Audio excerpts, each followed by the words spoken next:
Hi friends, welcome back to our YouTube channel. మనకు Indian coast guard నుంచి group C permanent పోస్టులు భర్తీ చేయడానికి నోటిఫికేషన్ రావడం జరిగిందనమాట. ఇవన్నీ కూడా మనకు గ్రూప్ సి ఉద్యోగాలు. అయితే బ్రదర్, ఈ నోటిఫికేషన్ వచ్చేసి జస్ట్ ఒక 10 నిమిషాల క్రితమే వచ్చిందనమాట. నేనే ఫస్ట్ టైం అయితే వీడియో చేస్తాను. ఈ వీడియో ఎవరైతే చూస్తానో వాళ్ళందరూ కూడా అప్లికేషన్ ప్రాసెస్ కూడా ఇదే వీడియో చెప్తాను కాబట్టి ప్రతి ఒక్కరు కూడా వీడియోని ఇంటివరకు చూసి క్వాలిఫికేషన్ ఏజ్ ఉంటే కనుక అప్లై అయితే చేసుకోండి. అండ్ ఇవన్నీ కూడా మనకు ఇండియన్ కోస్ట్ గార్డ్లో గ్రూప్ సి పర్మనెంట్ ఉద్యోగాలు. అండ్ ఆంధ్ర అండ్ తెలంగాణ తోటి మేల్ అండ్ ఫీమేల్ ఇద్దరు కూడా అప్లై చేసుకోవచ్చు. అండ్ ఈ వీడియోలో వచ్చేసి qualification, selection process, age limit and application process ప్రతి మీకు పెన్ టు పెన్ ఎక్స్ప్లెయిన్ చేస్తాను ఈ వీడియోలో. కాబట్టి ఎవరైతే ఇండియన్ కోస్ట్ గార్డ్లోనే జాబ్ చేయాలి, అది కూడా పర్మనెంట్ ఉద్యోగాలు అనుకున్న వాళ్ళు మాత్రమే వీడియోని ఇంటివరకు చూడండి. అండ్ చూస్తున్నటువంటి ప్రతి ఒక్క నా స్మాల్ క్వశ్చన్ ఏంటంటే, చాలామంది వీడియోస్ని చూస్తున్నారు కానీ లైక్ చేయకుండా వెళ్ళిపోతున్నారు. మీరు ఒక లైక్ చేసి మీ ఛానల్ కొద్దిగా బూస్ట్ అయిపోయింది, ప్రతి ఒక్కరికి లైక్ చేయండి బ్రదర్. అదేవిధంగా ఎవరైనా కొత్త వాళ్ళు మన వీడియోస్ని చూస్తూ ఉంటే కూడా మన ఛానల్ని సబ్స్క్రైబ్ చేసుకుని పక్కన బెల్ ఐకాన్ అయితే యాక్టివేషన్ పెట్టుకోండి. మీకు ఇటువంటి అప్డేట్స్ అని మీకు నోటిఫికేషన్ ద్వారా రావడం అయితే జరుగుతుంది. ఇక ఏంటంటే మనకు ఇండియన్ కోస్ట్ గార్డ్ నుంచి చేసినటువంటి అఫీషియల్ నోటిఫికేషన్ ఇదే అనమాట. ఇక్కడ మీరు చూసుకున్నట్టయితే headquarters coast guard region NR అని వచ్చి మనకు న్యూటన్ కోల్కతా నుంచి రావడం అయితే జరిగింది. ఇది ఎంప్లాయ్మెంట్ ఈస్ మనకు సెప్టెంబర్ 13 ఆ డేట్ నుంచి అప్లికేషన్ స్టార్ట్ అయింది. And apply last date October 13, 2025. అయితే ఇక్కడ మనకు సెప్టెంబర్ 13 తేదీన ఇచ్చాడు కానీ బట్ నోటిఫికేషన్ మాత్రం జస్ట్ ఒక 10 నిమిషాల క్రితమే రావడం జరిగింది. అయితే బ్రదర్, ఈ నోటిఫికేషన్కి ఎవరైతే ఏజ్ లిమిట్ క్వాలిఫికేషన్ అప్లై చేసుకోవాలనుకుంటారో ఇది ఆఫ్లైన్ ద్వారా మాత్రమే అప్లై చేసుకోవాలి. అండ్ ఆఫ్లైన్ అప్లికేషన్ ఫాము, అదేవిధంగా నోటిఫికేషన్ ఏ విధంగా డౌన్లోడ్ చేసుకోవాలంటే ఇక్కడ మీకు గూగుల్ క్రోమ్ ఓపెన్ చేసి ఇండియన్ కోస్ట్ గార్డ్ .gov.in మీరు టైప్ చేస్తే మీకు ఈ విధంగా వస్తుంది. మీరు కొద్ది పైకి స్క్రోల్ చేసిన తర్వాత ఇక్కడ మనకు 3 ఆప్షన్లు ఉంటాయి. Watts new, press release, tenders and recruitment అని. ఇక్కడ మీరు దీని అయితే క్లిక్ చేయండి. టెండర్స్ అండ్ రిక్రూట్మెంట్ మీద మీరు అయితే క్లిక్ చేసిన వెంటనే ఇక్కడ మనకు స్టోర్ కీపర్ గ్రేడ్ 1 ఉంది కదా, ఇది సెప్టెంబర్ 16, 2025 అదనమాట మనకు నోటిఫికేషన్ ఇచ్చినది. జస్ట్ ఒక 5 మినిట్స్ బ్యాక్ రావడం అయితే జరిగింది నోటిఫికేషన్. నేనే మీకు ఫస్ట్ టైం అయితే అప్డేట్ ఇస్తున్నాను ఫాస్ట్గా. అయితే బ్రదర్, ఈ నోటిఫికేషన్కి ఎవరైతే అప్లై చేసుకుంటారో అప్లై చేసిన తర్వాత ఎవరికైతే అడ్మిట్ కార్డ్ వస్తుందో వాళ్ళకు 75% మీకు జాబ్ వచ్చినట్టే. ఇక రిమైనింగ్ అంటే జాబ్ అనేది మనం అప్లై చేసిన తర్వాత ఎగ్జామ్కి వెళ్ళాలి కదా, ఆ ఎగ్జామ్కి అటెండ్ అయ్యి ఎగ్జామ్లో హై స్కోర్ చేస్తే జాబ్ వస్తుంది. ఇక్కడ మనకు సెలక్షన్ ప్రాసెస్ అనేది ఏ విధంగా ఉంటుందంటే మనకి ముందుకు వచ్చేసి స్క్రోల్ చేస్తారన్నమాట అప్లికేషన్స్ అన్ని కూడా. చేసిన తర్వాత డాక్యుమెంట్ వెరిఫికేషన్కి అయితే పిలుస్తారు. అంటే మనకు రైటింగ్ ఎగ్జామ్కి అండ్ డాక్యుమెంట్ వెరిఫికేషన్కి రెండింటికి కూడా ఒకసారి పిలుస్తారు. ఏమంటే డాక్యుమెంట్ వెరిఫికేషన్ ఒక ఫస్ట్ డే ముందు ఉంటుంది. అండ్ రైటింగ్ టెస్ట్ అనేది ఏ విధంగా ఉంటుందంటే మనకు ఆఫ్లైన్ ద్వారా కండక్ట్ అయితే చేస్తారు.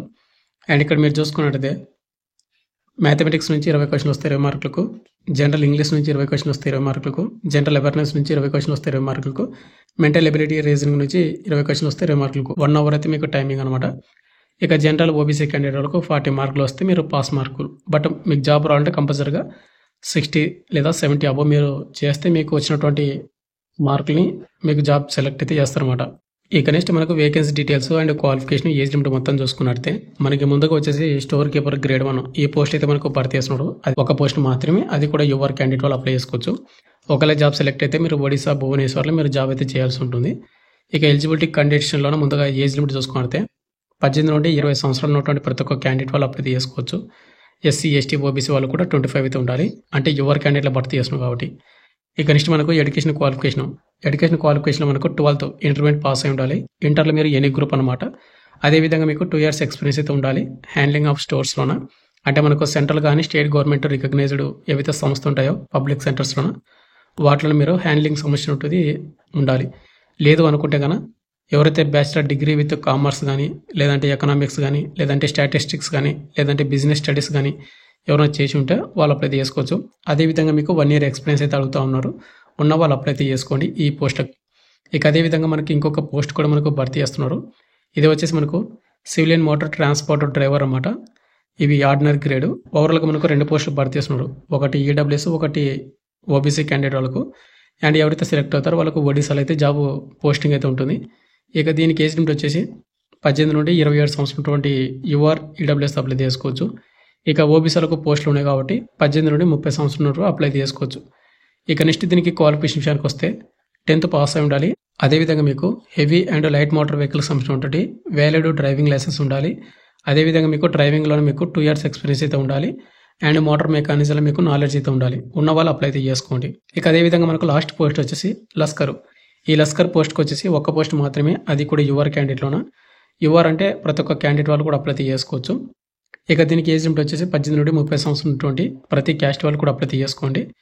ఇక నెక్స్ట్ మనకు క్వాలిఫికేషన్ విషయానికి వస్తే ముందుగా 10th పాస్ అయి ఉండాలి. అదేవిధంగా మనకు సర్వీస్ అండ్ బోర్డు సంబంధించినటువంటి దానిలో మీకు 3 years ఎక్స్పీరియన్స్ అయితే అడగడం అయితే జరిగింది. ఇక్కడ ఇచ్చినటువంటి ఏమైనా ఎక్స్పీరియన్స్ అండ్ క్వాలిఫికేషన్ ఉంటే అప్లై అయితే చేసుకోండి. మన సబ్స్క్రైబర్స్కి కొంతమంది అన్న యూజ్ అవుతుందనే ఉద్దేశం అయితే నేనైతే ఈ వీడియో అయితే చేయడం అయితే జరిగింది అనమాట. ఇక నెక్స్ట్ మనకు అప్లికేషన్ ఫామ్ అనమాట. అప్లికేషన్ ప్రాసెస్ మీకు అప్లికేషన్ ఫామ్ అండ్ నోటిఫికేషన్ మనకు వెబ్సైట్ నుంచి మీరు డౌన్లోడ్ చేసుకోవచ్చు. లేదు అనుకుంటే కానీ మన టెలిగ్రామ్ గ్రూప్లో పోస్ట్ చేసి అక్కడ పిన్ చేసి పెడతాను, మీరు అక్కడ నుంచి డౌన్లోడ్ చేసుకోండి. ముందుగా వచ్చేసి మీరు ఏం చేస్తారంటే అప్లికేషన్ ఫర్ ద పోస్ట్ ఉంది కదా, ఇక్కడ మీరు ఏ పోస్ట్కి అయితే అప్లై చేసినా ఆ పోస్ట్ అయితే రాయండి. అండ్ ముందుగా వచ్చేసి ఇక్కడ ఒక ఫోటో అయితే అతికించండి. ఆ ఫోటో పైన మీరు కంపల్సరీగా సిగ్నేచర్ అయితే చేయండి. క్రాష్గా సగం పేపర్ మీద ఉండాలి, సగం ఫోటో పైన ఉండాలి. దాని కింద మీరు డేట్ అయితే వేయండి అంతే. ఇక నెక్స్ట్ ఇక్కడ మనకు ఫస్ట్ వచ్చేసి నేమ్ అప్లికెంట్, మీ పేరు అయితే మీ 10th మెమోలో ఏ విధంగా ఉందో సేమ్ అదే విధంగా క్యాపిటల్ లెటర్స్లో రాయండి. సెకండ్ వచ్చేసి పోస్ట్ అప్లైడ్, మీరు ఏ పోస్ట్కి అయితే అప్లై చేస్తున్నారో ఆ పోస్ట్ రాయండి. థర్డ్ వచ్చేసి మీ date of birth and age, మీ 10th మెమోలో మీ డేట్ ఆఫ్ బర్త్ ఏ విధంగా సేమ్ అదే విధంగా ఇవ్వండి. అండ్ ఫోర్త్ వచ్చేసి ఫాదర్ నేమ్ ఇవ్వండి. అండ్ ఫిఫ్త్ వచ్చేసి permanent address with pin code కూడా ఇవ్వాల్సి ఉంటుంది. ఇక నెక్స్ట్ మనకు 6th వచ్చేసి కరెన్సీ అడ్రస్ అనమాట, ఇది కూడా మీ అడ్రస్ అయితే రాయండి విత్ పిన్ కోడ్. 7th వచ్చేసి మనకు ఎడ్యుకేషన్ క్వాలిఫికేషన్, మీరు అప్లై చేసిన పోస్ట్కి అయితే క్వాలిఫికేషన్ అడిగాడో ఆ క్వాలిఫికేషన్ అయితే ఇక్కడ ఇవ్వండి. అండ్ ఇక్కడ బాక్స్లో వచ్చేసి ఎగ్జామినేషన్ పాస్వర్డ్ వచ్చేసి ఎస్ఎస్సి, ముందుగా ఎస్ఎస్ అని రాయండి. సెకండ్ వచ్చేసి ఇయర్ ఆఫ్ పాసింగ్, 10th ఏ సంవత్సరంలో పాస్ అయ్యారు అనేది. డివిజన్ ఆఫ్ మార్క్స్, మీకు వచ్చిన మార్కులు. And name of the board, state board కాబట్టి స్టేట్ బోర్డు అయితే రాయండి. ఒకవేళ ఇంటర్మీడియట్ బోర్డు అయితే ఇంటర్మీడియట్ బోర్డు, ఆ విధంగా ఇవ్వచ్చు. ఇక నెక్స్ట్ ఇక్కడ మనకు 7.2 వచ్చేసి ఎక్స్పీరియన్స్ అనమాట. మీరు అప్లై చేసిన పోస్ట్కి ఏమైనా ఎక్స్పీరియన్స్ అడిగి ఉంటే కూడా ఆ ఎక్స్పీరియన్స్ డీటెయిల్స్ అయితే ఇవ్వండి. నెక్స్ట్ 8th వచ్చేసి జెండర్, మీరు మేల్ అయితే మేల్, ఫీమేల్ అయితే ఫీమేల్ అయితే ఇవ్వండి. 9th వచ్చేసి నేషనాలిటీ, ఇండియన్ అయితే రాయండి. 10th వచ్చేసి ఫిజికల్ హ్యాండిక్యాప్డ్ అయితే ఎస్ అని పెట్టి వాటి డీటెయిల్స్ ఇవ్వాలి. ఒకవేళ నో అయితే నో అని పెట్టండి. 11th వచ్చేసి వెదర్ బిలాంగ్ టు, అంటే మీ క్యాస్ట్ అయితే ఇవ్వాల్సి ఉంటుందన్నమాట. మీరు ఎస్సీనా, ఎస్టీనా, ఓబీసీనా, ఈడబ్ల్యూఎస్ అనేది ఇక్కడ ఇవ్వండి. ఇక నెక్స్ట్ మనకు 12th ఆప్షన్ వచ్చేసి ఎవరైతే డిపార్ట్మెంట్ క్యాండిడేట్ వాళ్ళు అప్లై చేస్తూ ఉంటే ఎస్ అని ఇవ్వండి, ఒకవేళ కాకపోతే నో అని ఇవ్వండి. ఇక మొబైల్ నెంబర్ వచ్చేసి mobile number and email ID ఇక్కడ ఇవ్వాల్సి ఉంటుంది అన్నమాట లాస్ట్లోన. ఇక నెక్స్ట్ మనకు కింద వచ్చేసి డిక్లరేషన్ వచ్చేసి ఇక్కడ ఒక బాక్స్ అయితే ఉంది కదా, ఈ బాక్స్ని క్రాచ్ చేయకుండా బాక్స్ లోపలనే లెఫ్ట్ హ్యాండ్ తోటి థంబ్ ఇంప్రెషన్ అయితే ఇవ్వండి. అండ్ పక్కన మీకు సిగ్నేచర్ అప్లికేట్ కూడా సిగ్నేచర్ చేయండి. అండ్ పక్కన లెఫ్ట్ సైడ్ వచ్చేసి ప్లేస్ డేట్, మీ మండలం కానీ మీ డిస్టిక్ కానీ ఇవ్వండి ప్లేస్ కాడ. డేట్ వచ్చేసి మీరు ఏ డేట్ అయితే అప్లై చేస్తున్నారో ఆ డేట్ అయితే ఇవ్వాల్సి ఉంటుంది. ఇక నెక్స్ట్ కింద మనకు అనెక్సర్ 2 అయితే ఉంటుందన్నమాట. ఈ అనెక్సర్ 2 వచ్చేసి ఎవరైతే ఓబీసీ క్యాండిడేట్ వాళ్ళు ఉన్నారో వాళ్ళు మాత్రమే దీని అయితే ఫిల్అప్ అయితే చేయాల్సి ఉంటుంది. అండ్ ఓబీసీ క్యాండిడేట్లు ఉన్న పోస్ట్కి అప్లై చేసుకుంటే గాను అంటే దీన్ని ఫిల్అప్ చేసి ఇక్కడ వచ్చేసి సిగ్నేచర్ కాడ ఎంఆర్ తోటి సిగ్నేచర్ అండ్ సీల్ అయితే ఉంటుంది, అదైతే వేయాలి అనమాట మొత్తం కూడా. అయితే ఎవరైతే ఇప్పుడు అప్లికేషన్ ఫామ్ అయితే ఫిల్అప్ అయితే చేసాము. అప్లికేషన్ ఫామ్తో పాటు మనం కొన్ని డాక్యుమెంట్స్ జిరాక్స్ అయితే పెట్టాలన్నమాట. ఇప్పుడు చెప్పేటివన్నీ కూడా ఓన్లీ జిరాక్స్ మాత్రమే, 80% కూడా మీరు ఒరిజినల్ అయితే పెట్టొద్దండి. ముందుగా వచ్చేసి valid ID proof, Aadhaar card xerox పెట్టండి. తర్వాత 10th class marks memo xerox and మీరు అప్లై చేసిన పోస్ట్కి అయితే క్వాలిఫికేషన్ అడిగాడో ఆ క్వాలిఫికేషన్ జిరాక్స్ అనమాట. 12th కానీ యూజీ, పీజీ, డిప్లొమా అవి అయితే అడిగింటే అవి. తర్వాత మీకు లేటెస్ట్ కేటగిరీ సర్టిఫికేట్ అంటే ఓబీసీ, ఈడబ్ల్యూఎస్ మీ క్యాస్ట్ సర్టిఫికేట్ ఏదో అది. అండ్ మీరు అప్లై చేసిన పోస్ట్కి ఎక్స్పీరియన్స్ ఉంటే ఆ జిరాక్స్. అండ్ ఎవరన్నా ప్రజెంట్ జాబ్ చేస్తున్న వాళ్ళు ఎవరైనా అప్లై చేస్తూ ఉంటే ఎన్ఓ సర్టిఫికేట్ జిరాక్స్ అయితే పెట్టాలి. ఎన్ఓసి అంటే నో అబ్జెక్షన్ సర్టిఫికేట్ అనమాట. తర్వాత లేటెస్ట్కి దిగినటువంటి 2 కలర్ ఫోటో పెట్టాలన్నమాట. అయితే బ్రదర్ ఇప్పుడు చెప్తున్నటువంటి డాక్యుమెంట్స్ అన్నీ కూడా 1 సెట్ అనమాట. అండ్ ప్రతి డాక్యుమెంట్స్ కింద అంటే ప్రతి జిరాక్స్ కింద మీరు సిగ్నేచర్ అయితే చేయాలి. సెల్ఫ్ అటెస్టెడ్ అనమాట దాన్ని. ఎక్కడో చోట ఒక స్పేస్ ఉంటుంది కదా, దాని కింద సిగ్నేచర్ చేయండి. సిగ్నేచర్ కింద డేట్ వేయండి, అదే సెల్ఫ్ అటెస్టెడ్ అనమాట. ఇక నెక్స్ట్ మీరు ఏం చేస్తారంటే అప్లికేషన్ ఫాము ఒక మెయిన్ ఎన్లాప్ మొత్తం కూడా తీసుకొని ఆ మెయిన్ ఎన్లాప్ ఇంటి మీద మీరు ఏం చేస్తారంటే అంటే అప్లికేషన్ ఫామ్ ఉంటుంది, అదేవిధంగా మీరు పంపిస్తున్న డాక్యుమెంట్ జిరాక్స్ అన్నీ కూడా మడత పెట్టి ఒక మెయిన్ ఎన్లాప్ అయితే తీసుకోండి పెద్దగా అనమాట. ఎన్వలాపు మీకు పోస్ట్ ఆఫీస్లో తీస్తాడు. అండ్ దానిలో పైన వచ్చేసి మీరు ఏం రాస్తారంటే అప్లికేషన్ దాని మీద బోర్డు అంటే పెద్ద అక్షరాలతోటి application for the post of అని రాసి మీరు ఏ పోస్ట్కి అప్లై చేస్తున్నారో ఆ పోస్ట్ నేమ్ అయితే రండి. పక్కనే మళ్ళీ కేటగిరీ అని రాసి కేటగిరీ కూడా మీరు మెన్షన్ చేయండి, యుఆర్ఆ, ఈడబ్ల్యూఎస్, ఓబీసీ అనేది.